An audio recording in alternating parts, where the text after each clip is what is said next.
welcome back to your weekly dose of Midori's World. It's your girl, Midori. Make sure that you guys follow me on my Instagram as well as my podcast, Midori's World, that can be found on all streaming devices. With that said, let's begin with our topic today, which is budgeting. Since YouTube is super sensitive about the word, I'll be using the word upsurge instead. Due to the high level of uncertainty in the State Budget Development Department, due to the stocks dropping, also the oil dropping in price, and just people losing their jobs in the recent weeks, policymakers are scrambling to assess the potential risks and the available options for addressing it, which means that we gotta get our heads back in the bank in which our money is in and count our coins, because we are going to need to make it last until possibly July, y'all. And I don't know about you, but it's a couple months away, so I want to make sure that it lasts. First, I want to talk to the people who got laid off.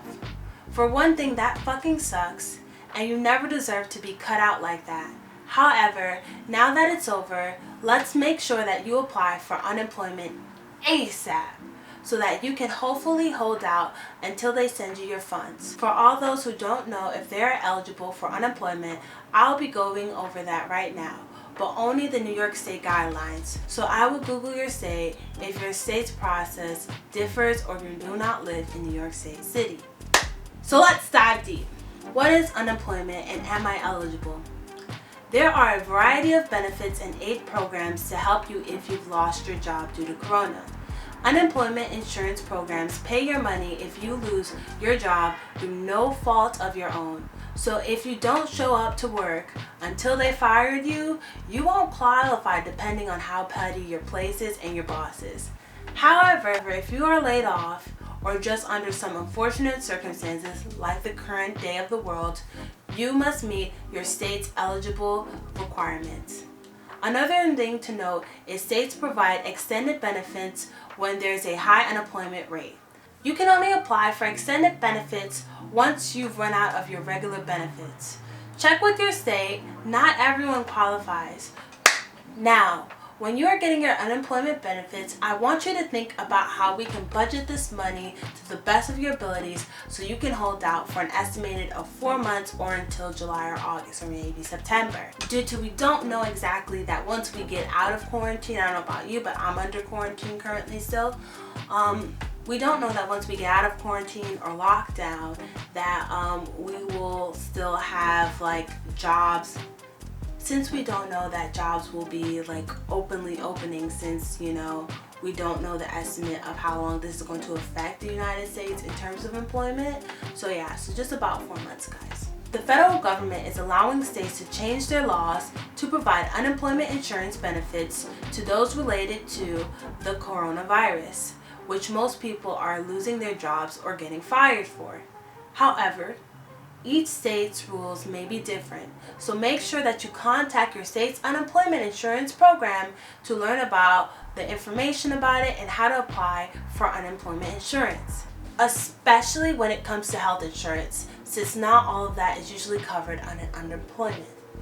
Now that this section is over, before we get into budgeting, let's talk about the most crucial step before planning out the next month or 3 that you may have in quarantine or longer. Make sure you contact your bank's lender or any credit card company that you have a credit card under. Yes, I understand that the president, the mayor, the governor in your states might be saying not to worry about it because that they've got it all under control. But that doesn't mean exactly that your lender is going to feel the same way, especially if it's a personal loan. Also, just because you may not have to pay it now due to the end of the world or the state that the world is in, doesn't mean that they won't charge you interest. So make sure that you keep that in mind. Let them know that you've been impacted by the pandemic and see what special assistance they're offering, just so they have a record of you calling to fill them in about your situation, and you have an understanding of what they might be wanting from your pockets after it's over. Also, don't put off making these calls, because you want to be as close to the top of the list as possible if they're doing special offers due to the state of the world. Now let's talk about budgeting. There are 5 types of budgeting techniques that can help you in this time. First, let's talk about the first one, the traditional method. Most people know the traditional method of budgeting. This is where you draw one column for your expenses and another one for your income. Then you calculate the difference. This shows you how much you have left to save. You can also set goals of how much you want to spend in each item or category in your budgeting to boost your savings. This way of budgeting might work for you if you're detail oriented and don't have to calculate and record every expense. However, the method won't work so well for big picture people because you want to invest a lot of time and energy into budgeting. If you are too busy, the traditional method of budgeting might also prove to be tricky for you.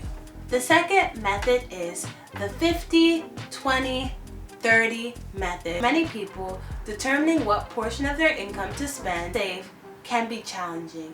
If you are just starting out in life or have a young family, all the money you make can easily be gobbled up by your bills, your groceries, and your debts or phone bill. You can easily find yourself in a vicious cycle of overspending, borrowing, and being late on your payments. To help people have an easier time budgeting, Elizabeth Warren, a Harvard professor, did the 50-20-30 rule of budgeting. This method allocates 50% of your net income to needs, 20% to savings, and 30% to your wants.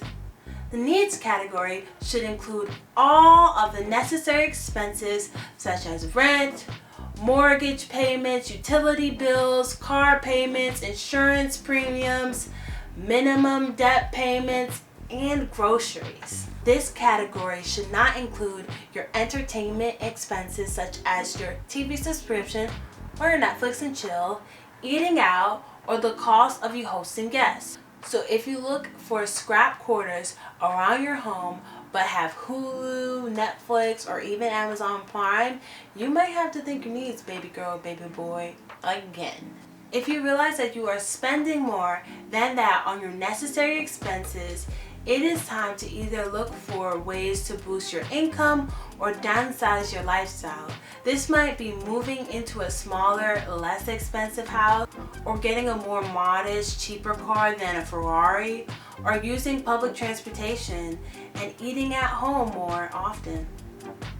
The wants category includes all of the other expenses that aren't essential, such as going out, buying movie tickets, vacation, gym memberships that you never use, updating your electronic gadgets, shopping for designer clothes. Basically, the expenses in your wants categories are optional. You can continue using your old smartphone instead of updating to the latest version. You can work from home instead of paying the gym membership, and you don't have to always go on vacation every time you have a break. But these expenses might make your life easier and more enjoyable. You should spend 30% of your net income on them. However, due to the state of the world, I recommend you change the 30 to 5 or 10% in this area. Lastly, savings should be 20% of your income that should be directed to your savings accounts and investments. You can split the money into different accounts such as emergency funds, investing in stock market, saving for your children's education, and a retirement fund. In these categories, you can also include extra debt payments since they reduce the principal and the future interest owed. You can count that this is savings since they reduce the principal and the future interest owed. And since I recommend reducing the 30% want category to 10%, and since I recommended on reducing this category of 30% to 10% or less, I would recommend that putting the other 20% into savings just in case. Now that we've learned the 50-20-30 budget, let's dive into the 80-20 version. With this method, you simply direct 20% of your net income into various savings accounts. Experts recommend that you put away at least 10 to 15% of your income for retirement. The remaining 10% can go into your emergency fund, investment accounting, and children's education fund. You can freely spend the rest of your money as you please. Of course, you can make sure that all the necessary expenses are paid for before spending it on luxuries. Some people modify this budgeting method to suit their unique needs and circumstances. It can become the 70-30 method, the 60-40 method, even the 50-50 budget method, depending on how much you are willing and able to save. What makes this method attractive is that you don't have to keep on calculating every expense. Once you have put away your savings, yourself about how you're spending. This is why some people call it the pay yourself first method. Next, we have the sub-saving account method. With this method, you open up different savings accounts, each with its own exact purpose. For example, you can open up a savings account for buying a car, another one for your dream vacation, another one for your dream wedding, or updating your smartphone. Next, we have the sub-saving account method. With this method, you open up different savings accounts, which each with its own purpose. For example, you can open a savings account for buying a car, going on that dream vacation you always wanted to go to, or maybe paying off all that credit card that you used when you said that all drinks were on you that one drunken Friday. We've all been there, man. You set a goal for each account and then create a timeline to achieve it. For instance, you decided to save $500,000 by March 2021 so you can buy your new fresh car.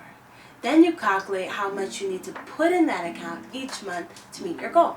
And the last one is using budgeting apps. Although budgeting apps are not a budgeting method, they are worth the mention.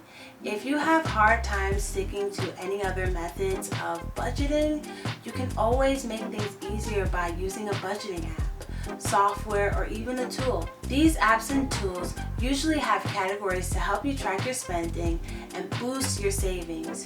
You can try apps such as Mint, Personal Capital, or Good Budget, among the many more. However, at the end of the day, to save and budget, you need to have discipline.